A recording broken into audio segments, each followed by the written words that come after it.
it looks like our first mission is here. Fancy that. Assemble your team. Oh, I get it. Our first mission is to introduce the new characters. All right, this is getting exciting. Here it is. All right then. Well, how about we start off by introducing Fontaine's strongest champion duelist, Clorinde. You would say that. It's true. In my role as champion duelist, my opinions do not matter. For when I draw my blade, I am but an instrument of Fontaine's law.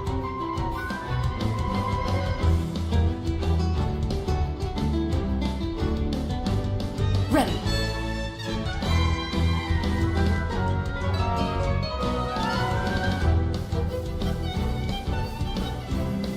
Where evil lurks, shoot on sight. Whoa. Those animations. Did you see that So ultimate? good. That ultimate is so cool. Clorinde's strength actually has a really interesting origin. She inherited it from the Marechaussee Hunters. Ooh, the hunters from the artifact set. The Marechaussee Hunters were an organization that defeated monsters and upheld justice from the shadows. I think the group's name has also been mentioned in some of Fontaine's historical records. Exactly. The Marechaussee Hunters have a long history. To modern-day Fontainians, they're nothing more than an old legend from novels and plays, but for Clorinde, the Marechaussee Hunters' legacy is really real. If travelers want to learn more about the Marechaussee Hunters, then be sure to check out Clorinde's story quest in the new version. I want to learn more about the Marechaussee Hunters. Perfect, then let's get into her combat abilities. Clorinde is categorized as an electro sword user, but she actually uses both a sword and a pistolet to attack her enemies during combat. Now, her normal attack deals physical damage by performing up to 5 consecutive strikes. During her charged attack, Clorinde uses her pistolet to target enemies in a V shape in front of her. Also, Clorinde has developed a special ritual over the years. She always polishes her weapon before each duel. That is so dignified of her. I know, right? And kind of adorable. Even the champion duelist of Fontaine has a cute side, huh? Aw. Sarah is starting to sound just like Sigewinne. Oh, what? Though it's probably a meaningful ritual for Clorinde, right? That's exactly right. It's a habit that helps Clorinde focus on the opponent in front of her. In fact, Clorinde's elemental skill, Hunter's Vigil, is an ability that demonstrates how potent she can be when she's focused. Ooh. Check this out. During combat, unleashing Clorinde's elemental skill will cause her to enter the Night Vigil state. During this state, Clorinde can unleash 2 different types of special attacks. Her normal attacks will be converted into Swift Hunt pistolet attacks, and her elemental skill will be converted into a lunging attack, Impale the Night. Huh. It looks like Clorinde gains a bond of life during her elemental skill. Does the skill have any additional effects? Oh, good perception on those eyes. Those Swift Hunt pistolet attacks increase Clorinde's bond of life, and her lunging attack, Impale the Night, will clear the bond of life. Wait, so she accumulates the bond with one hand and then clears it with the other? Oh, hey, that's a really good explanation. Yeah, Clorinde's special attacks have different effects depending on the value of her bond of life. So when her bond of life is relatively low, her Swift Hunt pistolet attacks have a piercing effect, and they deal greater damage. But when her bond of life is relatively high, her lunging attack, Impale the Night, has a greater AoE and deals higher damage. Again. Ah, gotcha, I get it. So, Clorinde is meant to use her pistolet to accumulate a bond of life and then use her sword to clear it once it reaches a certain amount. And that way, both attacks benefit each other. Bingo! Though you should remember the effect of one of Clorinde's unique talents. So, when she's in the Night Vigil state, any healing other than the one provided by her lunging attack, Impale the Night, will be converted into a bond of life. This unique talent allows different healing effects to alter the pacing of Clorinde's gameplay, so travelers can experiment with a variety of different tactical combinations. That's cool. Also, although Clorinde is most renowned as a champion duelist, she has never forgotten her identity as a Marechaussee Hunter. So, during her elemental burst, Last Lightfall, Clorinde draws on her Marechaussee Hunter heritage P. Wow, that's so cool. But if that power is designed to fight monsters, is it really okay for her to use it in a regular duel? Good point. I think Clorinde just has to adjust the amount of force that she puts behind those blows. That makes sense. Also, Clorinde can draw on the strength of her companions after unlocking her passive talent, Dark Shattering Flame. Man, that sounds cool. So, when a nearby party member triggers an electro-related reaction, the electro damage dealt by her normal attack and her elemental burst will increase based on her attack value. Though, note, there is a ceiling to the damage bonus that she can gain from this effect. Clorinde also has another passive talent called Lawful Remuneration. If her bond of life is greater than or equal to a certain percentage, then a change in her bond of life value will increase her crit rate. That's right. And while she's in the night vigil state, the percentage of healing converted into a bond of life will increase. Wow. Yeah. And finally, being a champion duelist gives Clorinde a strong familiarity with all the regions of Fontaine. So, when she's in your party, Clorinde can reveal the locations of Fontaine regional resources on the minimap. So awesome. I'm sure that travelers will be eager to use her to uncover treasure, defeat monsters, and of course, uphold justice. Not necessarily in that order. So, Clorinde is usually pretty stern and composed as a champion duelist, but I wonder how she unwinds. Like, does she have any hobbies? Ooh. I'm sure that she has some interest outside of work. I mean, she's always accepting cosmetic products from Sigewinne and making sure to return the favor because she's sweet. Aw, and yeah, of course she does. Clorinde is an active member of the tabletop troupe during her off hours. So, in version 4.7, travelers won't just have the chance to learn more about the Marechaussee Hunters during her story quest, the Raparia chapter, they'll also get to join Clorinde on a very special tabletop troupe adventure. Woo! I love TTRPGs so much. Ooh, I know, I'm so excited. Yeah. And with all of that, that is all the information that I have to share about Clorinde. So, next up, let's introduce our adorable little Sigewinne. Oh, yes. Okay, sorry. Too excited. Hold on. We gotta look at her demo first. Yes. You only get one body, so you gotta take care of it. But it's just as important to take care of your mind. Hold still.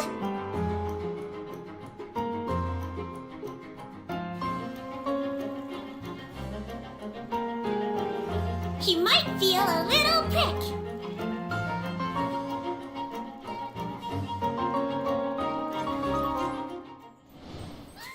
She's so cute, it's unreal. I Wow. love her pills so Cuteness much. overload. The bubble has ears on I it. would love to ride around on a bubble like that. She's with her little legs dangling in the air. Oh. Yeah, with the bubble gun and the giant syringe. God, so cute. Those bubbles are so big. Her kit looks really, really fun. I know, but if that's the syringe she uses on her patients, I can see why they might be nervous about getting sick. Oh, for sure. Hey, sometimes you gotta take your medicine. And since she's the head nurse at the Fortress of Meripede, Sigewinne wants everyone to stay healthy. She believes that taking care of your body is the most important goal. But she often encounters people who overwork themselves in the production zone, so she always tries to sneak them healthy meals, but she doesn't think that's a substitute for some proper rest. Oh. Take a page out of her book. Yeah, seems like you'll need to be well fed and well rested if you want to keep up with Sigewinne. For sure. She seems like such a caring and attentive person. But then what's she like when she fights? Well, Sigewinne is a hydro bow user. Her normal attack unleashes up to 3 consecutive attacks. During the second and third attack, Sigewinne takes out a pill and tosses it at her opponent. I saw that in the demo. It's like she's literally telling her opponents to take their medicine. Look at the size of that thing. She can make aimed shots using her charged attack. Once the shot is held and fully charged, Sigewinne's bow will fire slow-moving ministration bubbles, dealing hydro damage to her target. Just make sure not to release her arrow. Oh, and also, Sigewinne uses a specially made bubble gun to fire a giant bolstering bubble bomb during her elemental skill, Rebound Hydrotherapy. The projectile bounces between nearby opponents, dealing hydro damage to anyone it touches and restoring HP to all nearby party members, well, except for Sigewinne herself. Sigewinne will be healed a certain amount of health when the bolstering bubble bomb disappears, which is based on her max HP. Bolstering bubble bomb. Say that 3 times fast. Please don't make me. You know, travelers could have a bubble blowing contest with their Sigewinnes. Would that be great? You can have that idea for free. It's exactly It's a like great blowing idea. bubbles. The longer you hold her elemental skill, the larger the bubble grows. Once the projectile is released, it will gradually decrease in size as it bounces around. The bigger the bubble, the greater the damage and healing effect. And if a large bubble hits a weaker enemy, they'll be trapped inside. Whoa. Guys, It's like she's trapping them in a cage of kindness. Like the hydro You business? can tell she cares about it. Her bedside manner is so strong. Hey, wait a second. Are those the orbs that Nivelette drops? It looks like Sigewinne creates 2 source water droplets when she fires a bubble. And it looks like she gains a bond of life when she touches them? How does that work? I can explain that as well. Since she has training as a nurse, Sigewinne understands how to make the most of a dire situation. Her elemental skill creates source water droplets, and Sigewinne can give herself a bond of life by absorbing them.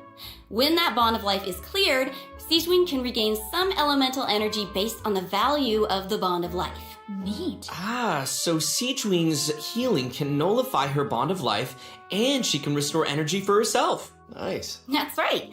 While the bond of life is hazardous to most people, it can actually be perceived as a real advantage for Sigewinne. After she unlocks her talent, Detailed Diagnosis, Thorough Treatment, Sigewinne's healing will be increased based on the total bond of life values across all the characters in her party. Oh, thank goodness. Sounds like a Melusine can make the bond of life a lot less scary. After using her elemental burst, enemies in front of her. This attack deals continuous high. That's so cute. Even her attacks are a force. Hey, she just wants everyone to be as healthy as possible. Yeah, right? Sigewinne wants every patient to get a proper amount of rest. After unlocking her passive talent requires appropriate rest, unleashing her elemental skill will also trigger the semi-strict bed rest effect. This effect will grant her a hydro damage bonus and several stacks of convalescence. When non-active characters deal damage with their off-field elemental skills, Sigewinne can consume a stack of convalescence to increase that elemental skill damage. I like how it's only semi-strict. Like, not super strict, because she couldn't be super strict. Just a little. Wow, so it seems like the bond of life mechanic is pretty integral to both Sigewinne and Clorinde's kits. That sure was a lot of information, though. Oh, yeah. I can't wait to see these abilities in action. And travelers won't just be limited to the playstyles that they've seen here, right? As I understand it, the mechanics leave a lot of room for open experimentation. Yeah. Right. And outside of combat, Melusines are very connected to the ocean, so Sigewinne always takes care of her companions during underwater exploration. Sigewinne is especially helpful when her friends are endangered by underwater enemies. She can use her emergency dose talent to continuously restore HP to her party member for a period of time. Unfortunately, doing so will lower all of their elemental and physical resistances. There's always a price. Cool. That seems like a skill that would come in handy, though. Sigewinne is always looking out for us. Thanks, head nurse. Of course. Oh, and I've got a quick question for you all. Yes. Have you noticed any differences between Sigewinne and other Melusines? Well, I think her appearance and her interests definitely stand out. Like, if you ignore the tail and the feelers on her head, then she actually doesn't look that different from a human child. How could you ignore those? Right. Well, sure, fair.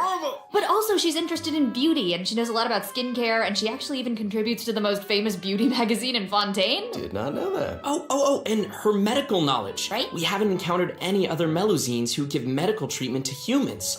And Sigewinne seems to care the most about the people of Fontaine. And she's also one of the few Melusines who work in the Fortress of Meripede, right? Right. I mean, generally speaking, not many people are willing to treat criminals. I mean, not even a Melusine's open-mindedness usually goes that far, right? Sigewinne's does. You're all bringing up great points. Don't you think that Sigewinne's differences from the other Melusines make her seem more unique and approachable at the same time? In the Narrate chapter, travelers will have the chance to learn more about the background of this very special Melusine in her personal story quest. Woohoo! Oh, that's awesome. Hey, speaking of story quests, didn't travelers meet a mysterious youngster last version? Oh? Sometime during Sino's story quest? Well, travelers will now have the opportunity to add him to their parties. He recently left the desert and he's eager to travel around. So, Zach, why don't you introduce him? Go, Zach. Oh, me? Okay then. Let's take a look at Sethos' demo. If you're always asking why, you end up thinking yourself into a corner. Sometimes it's better to let go.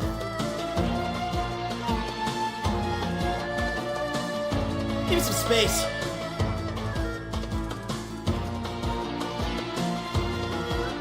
Glory to Al-Akmar!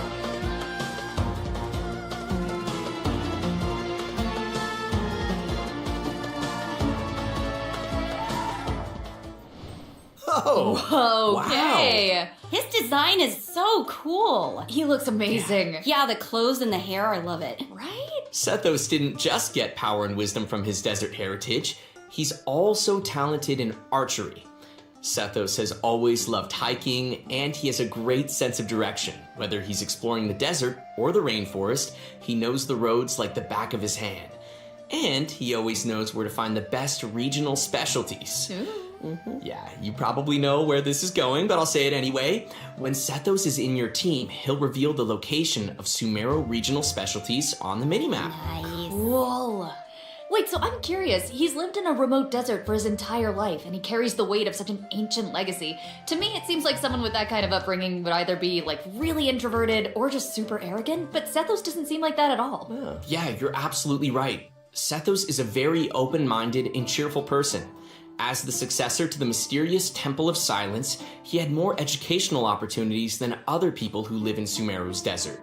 His responsibilities drive him to learn about other people and places. He has a very open mind, and he tries to be optimistic. In fact, his personality is a huge help in getting along with other people. So wait, that sounds like... Are you saying he's a social butterfly? I guess. He's a pretty busy guy, and he lives a pretty varied lifestyle. And he's around the same age as the General Mahamatra Sino. He occasionally visits the academia, he's always trying to make friends in Sumeru City, and he enjoys browsing goods at the Grand Bazaar. But we've already talked a lot about his hobbies. Let's move on to what he can do in combat. Yes. Sethos' aim shot has a special variant when charged to level 2. He can't move when his attack is charged to its second level, but it allows him to fire a powerful shadow-piercing shot that can pierce enemies, dealing electro damage to targets in its path. Sethos' talent, Black Kite's Enigma, can decrease the charging time of his aim shot by consuming elemental energy.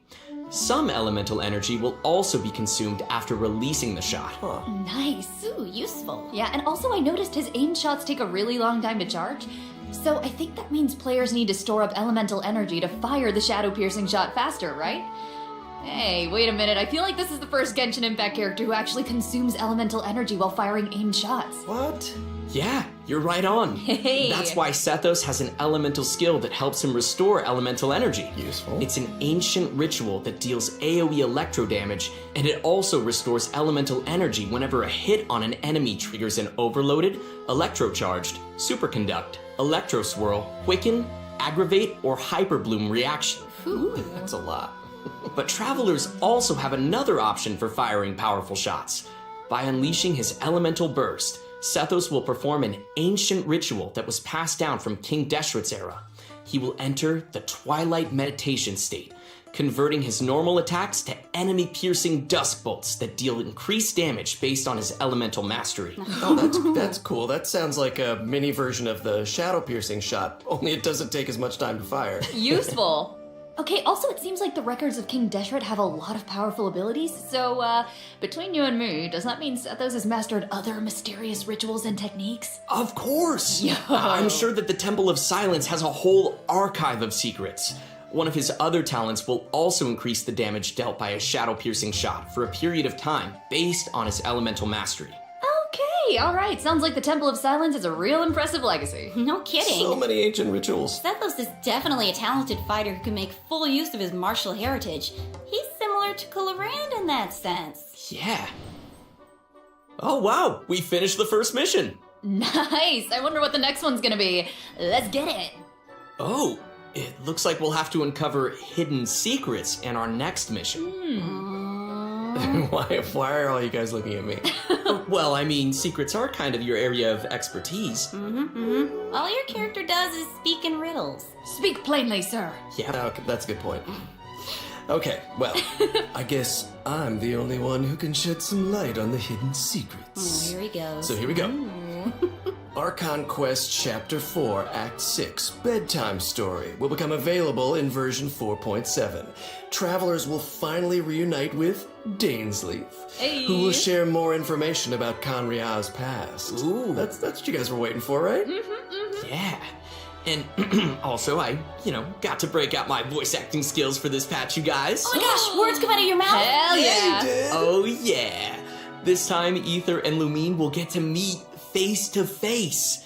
And based on what we heard in the trailer, it seems like the Loom of Fate is now complete. So travelers can look forward to learning more about Kari Bear in this quest. We just can't reveal everything right now, okay? Leave some secrets for me. These are important secrets that travelers should uncover for themselves. Oh, okay. We can call off the snipers. Call off the snipers. Right? I know, I get it, that everyone can barely contain their excitement. So, I will throw you a bone. To help tide you over until the next update, I'll be sharing a special surprise with y'all. Oh. What is it? Come on. Oh, I love surprises. It is...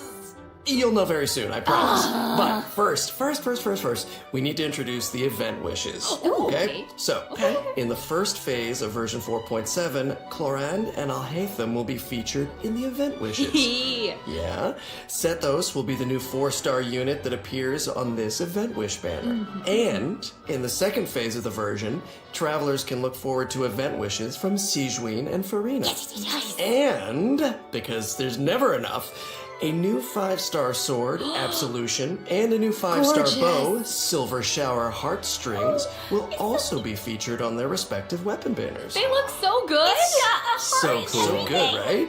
Alright, okay. I've made y'all wait long enough. Let's bring out the surprise. Yes! I hope everyone enjoys it! Let's go.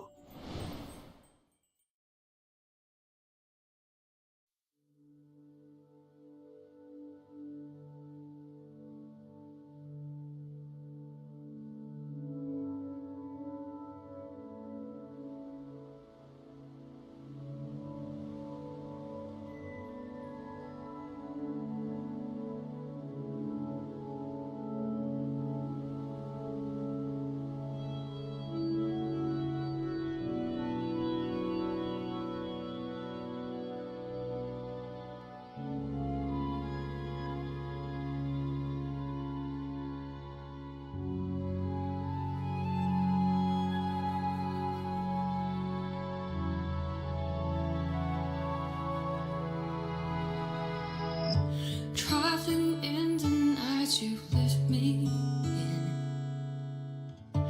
I feel you in Dallas, blow up wind.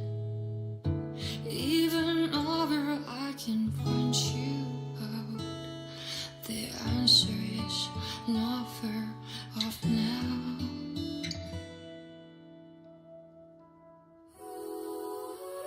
This journey overs has been bittersweet. Close my eyes, wondering what you would have dreamed.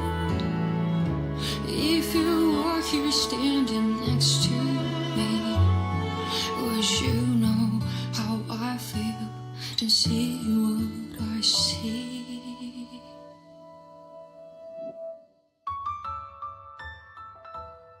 Know that I will always try, funny your rhythm and rhyme. Through the night so long and dark, I see you shining bright.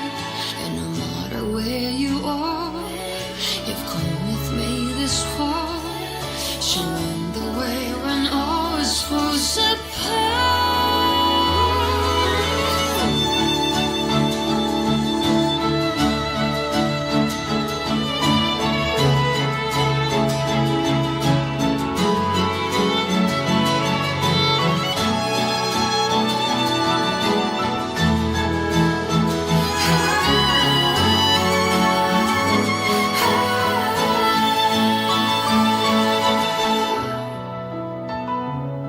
When the snow melts away and the ice finally breaks, have you taken off?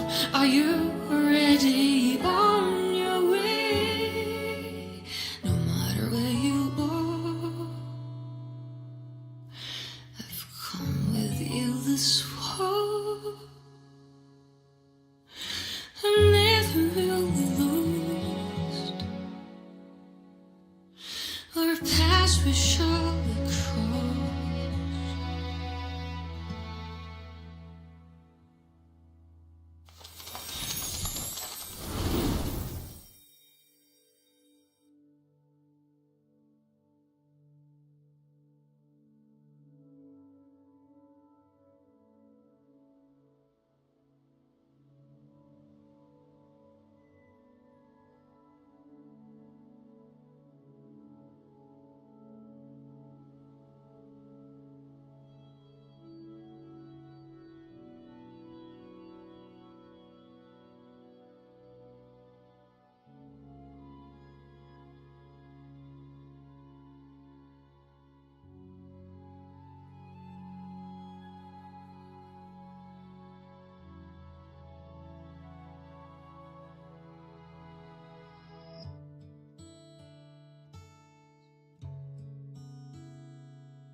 Welcome back, travelers. Thank you. Hey. I think it's about time we introduce this domain behind us. Yes, bring on the challenge. I'm so ready. Dun, dun, You sound ready.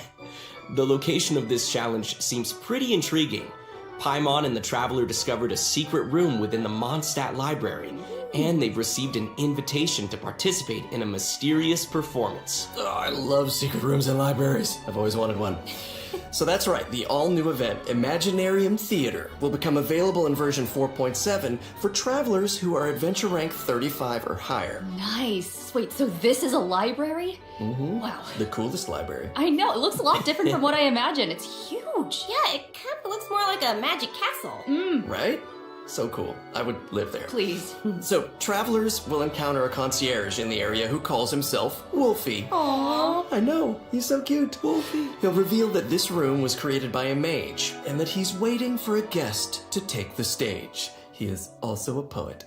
That guest will hopefully put on a magnificent performance by becoming the main character of the mage's story. Bring on that main character energy. Ooh. After arriving in this room, travelers just need to interact with this strange book in order to participate in the Imaginarium Theater Challenge. Wow, that was fast. But what kind of challenge is it? Oh, let me tell you. Imaginarium Theater contains a series of combat challenges with different battle conditions. Now, only characters who wield specific elemental types will be allowed to participate, so travelers will have to select characters who meet the requirements of the challenge. Oh, I get it. But what if we don't have enough characters in our roster who meet the requirements? Good thinking, but you won't have to worry about that. Because first off, 6 characters will be designated as the initial lineup for each challenge. Trial characters will be provided for travelers that are missing any of those characters. Nice. And travelers can also invite special guest characters to participate in the challenges that aren't restricted by the event requirements. In addition, travelers can also designate a certain number of characters as supports for their friends. They can also select their friends' supporting characters to join their own team. That's a nice way to get to try new characters. Right? Friends. Who would say no to more friends? Support each other in staged combat. Friends helping each other. And during the current challenge period, those 6 designated characters who make the initial lineup will gain fantastical blessings. This will grant them buffs that remain potent even outside of the Imaginarium Theater Challenge. Wait. So you're saying those buffs aren't just active during the challenge itself? Yes! Wow. You're kidding. Wait, okay, the mage behind the theater must be super powerful. Oh, super powerful. And I know that everyone's probably wondering why it looked like we had to select so many characters just now, but characters will consume vigor while participating in Imaginarium Theater combat challenges. So when a character's vigor is fully depleted, they will no longer be able to fight, and you will have to replace them with a new character. It's time for some R&R. I get it. So when you select your characters, you have to pay attention to how well they work together. Yes. And also how well they can fill in for each other. Exactly. Involved strategy. And I should also mention that not all selected characters will immediately appear in your team. Some characters can only be gathered by progressing through the story. They can formally be added to your team at the end of an Imaginarium Theater battle, or when you encounter certain special events. Cool. So assembling your team is part of the challenge. Yes, which makes it even more fun. But let me explain a little more about the special events that I mentioned. Travelers can choose to spend Fantasia flowers to trigger events during the story. Now, some events will unlock certain characters for battle, and others may trigger certain perils, certain doom. So, travelers will have to choose very carefully. Ooh, no pressure. Right? Travelers can collect performance tour rewards by completing challenges and finalizing their performance results. The first time they complete a challenge, travelers will also receive a debut performance gift. Ooh, presents. Travelers who feel particularly confident can try to attain the Star Challenge condition during each stage. They'll be able to obtain different levels of performance medals that correspond with the difficulty of the challenge. These medals can be displayed on their profile. Go ahead and show off. And that's not all, right? Travelers can also obtain toy medals during this event, which they can exchange with Wolfie the Concierge. In return, travelers will receive special poses for their characters when taking photos. Awesome! awesome! Right? Travelers will be able to take all sorts of new cool pictures. I am excited to see new poses. So hyped. Me too. And also, more poses will be added whenever Imaginarium Theater is updated. Yes. And finally, each performance in the Imaginarium Theater has several difficulty levels, and each one has a different number of challenges. Higher difficulty levels will yield even better rewards. Bring it on. As Wolfie the concierge likes to say, When the brilliant golden glow of the treasure beckons, don't you hesitate. Just go open it. How can he be so cute? amazing. I don't know, somehow I still didn't make him as cute as he actually is. Of course, it'll take time for travelers to raise the necessary characters and understand how they fit into this new challenge. And I'm sure travelers are always looking for ways to get more Primo Gems. Just said the magic word. Gimme. Each month, Imaginarium Theater will alternate with updates with the Spiral Abyss. In addition, the total rewards that can be gained from the Spiral Abyss has been increased from 600 Primo Gems to 800 Primo Gems. Mwah. Yes. Yeah. More information will be available across Genshin Impact's official social media accounts, so keep a lookout. Aye, Captain. Ooh, the background is changing. Ooh, here we go, Let's see what else this version has in store. Yes, please. Mutual security enhancing simulation. Huh. I see some hilly churls and ruin guards, so I'm assuming this is one of those monster fighting events. Yes, sort of. Travelers won't be engaging monsters directly. Instead, they'll be able to command monsters to fight in a cooperative simulation. Ooh. The Millilith will be hosting a strategic war game to improve their understanding of security needs throughout Tevat. They'll be accompanied by representatives from Mondstadt's Knights of Favonius, Inazuma's Yashiro Commission, Sumeru's Corps of 30, and Fontaine's Special Patrol. Their joint exercise is intended to improve military tactics across the continent. Sir, yes, sir. Wow. You're making this event sound really official. That was my official voice. I'm just doing my best. As I was saying, you can play two different kinds of scenarios in the event: assault scenarios and defense scenarios. As special representatives to the simulation, travelers will need to analyze enemy formations and deploy the best units for completing the challenge. In assault scenarios, you only need to select your combat units and deploy them within your staging area. So once the scenario begins, the unit will automatically start attacking your opponent. So sit back and... I don't know if you can relax when these things are coming at you, but try. Clearly not. Pew pew. Ooh, okay, I'm gonna give this a try. Ooh, brave. Yeah, okay. Do it. How come my hilly churl archers got wiped out so quickly? Oh, no. Okay, sorry, I forgot to mention something important. You Sorry. know. I know. But here, we can fix it now. Some types of combat units are more effective against others. Ranged units like hilly churl archers are vulnerable to melee units like Mida churls. But don't fret, you can turn a bad situation around if you choose the best units to tackle the opponents on the battlefield. Just choose the best unit, Zach. Exact, just choose the best units. Just dude. choose the best unit. Simple fix. In defense scenarios, you need to deploy units to effectively counter enemies who are attacking from multiple directions. So, defeated enemy units will drop support beacons, which can then be used to deploy additional combat units and frontline structures. As the unit's commander, travelers can use their leadership skills to create favorable conditions for their team.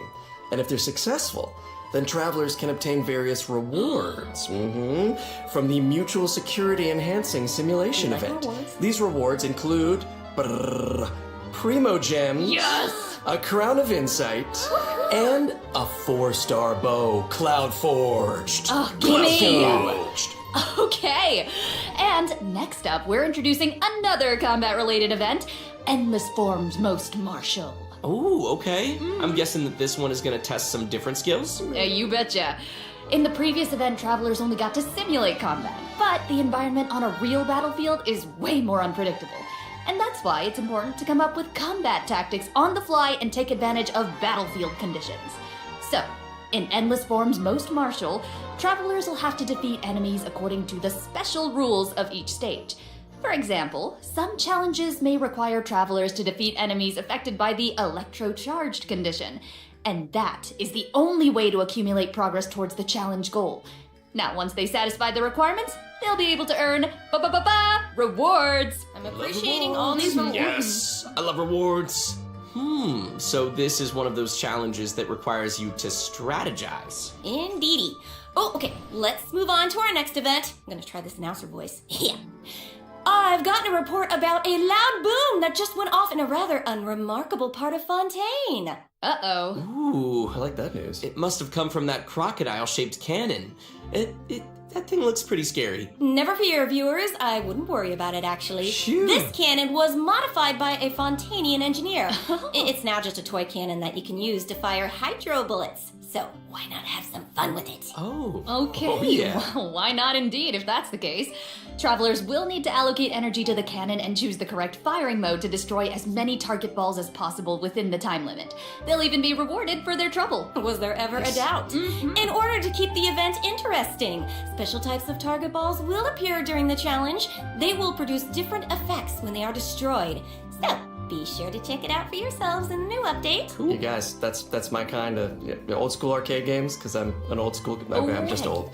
Anyway. No, it's like, oh, no, not that. Our next event takes place in the land of Mondstadt. Travelers will encounter a familiar light novelist who recently completed a new script.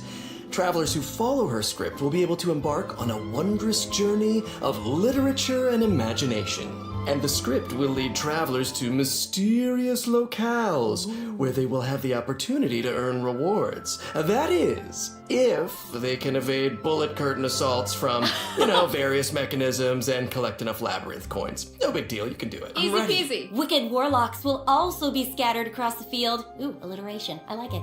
If you defeat them, then you can earn even more coins. Ooh, it looks like we'll have to move really skillfully if we want to avoid all those attacks. No pressure. But hey, don't worry, travelers can take advantage of adventure techniques to gain special buffs. So these buffs will make the oncoming bullets a lot easier to deal with. You'll also be able to get rewards more easily if you're smart about how you use them. That sounds great. So great. Speaking of strategies, the new version will be adding more updates to the Genius Invocation TCG. Travelers can look forward to new character cards, monster cards, and action cards. Also, more NPCs will be ready to challenge travelers in the open world. Oh, and I hope they're ready to lose. Oh, well. Oh, they could take a challenge. Also, the Leyline Overflow event will also return in the new version, so don't miss out. Whew, that was a lot of information. Let's take a break while we take a look at the last redemption code. See you soon.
And we're back! Welcome back, everybody. We're back. We're back. Hello. Welcome back to the version 4.7 special program. Looks like we completed this domain challenge. Oh, was there ever any Piece doubt? of cake. I think you'll find I'm very, very pro. Now it's time to tell everyone about the new optimizations in the latest update. Yes, please. First up, the encounter point system for collecting daily commission rewards will now be unlocked at adventure rank 24. Hopefully, this helps travelers level up more quickly. Nice. And now for some really exciting news. Traveler's max dress-in will be increased from 160 to 200. Nice. You might notice from the video that version 4.7 will have some other optimizations. Be sure to check them out for yourselves in-game.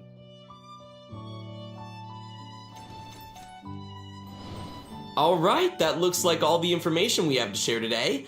Bye, travelers! What?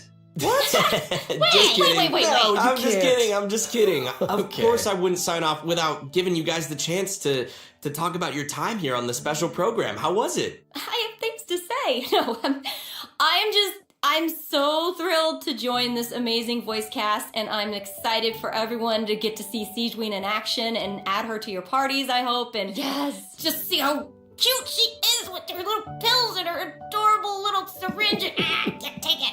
Oh my god. And Thank you very much. yeah, same here to everything that Sarah said. It's such an honor to join the cast. I'm so excited that Clorinde is finally coming out. I hope everyone has fun meeting her and learning more about her.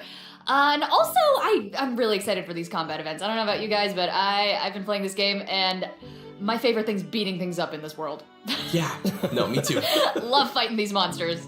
And you guys, I have not been playing this game for years, and so while Dainsleif is a man of mystery, this game, so much of it is a mystery to me, and you guys were so welcoming today, and I learned so much. And I don't know, is this the thing that finally gets me to start playing? Oh. Are you guys a gateway? Ooh. Did that just happen? Did we get This him? is it. Yeah, it's been absolutely awesome doing this with you guys. I'm so excited for Imaginarium Theater, of course, all the new characters, and the new Archon quest because I got some new voice lines. Oh yeah. He speaks! More!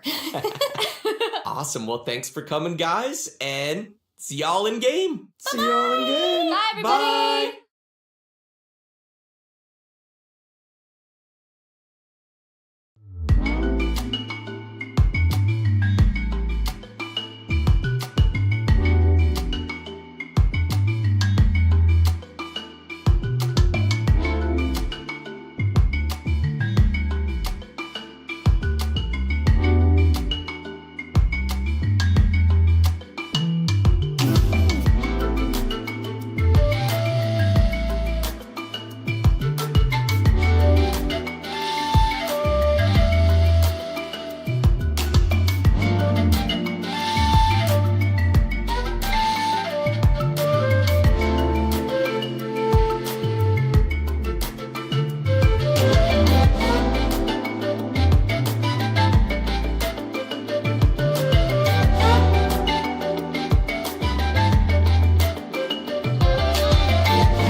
I just wrapped up about 24 hours of game.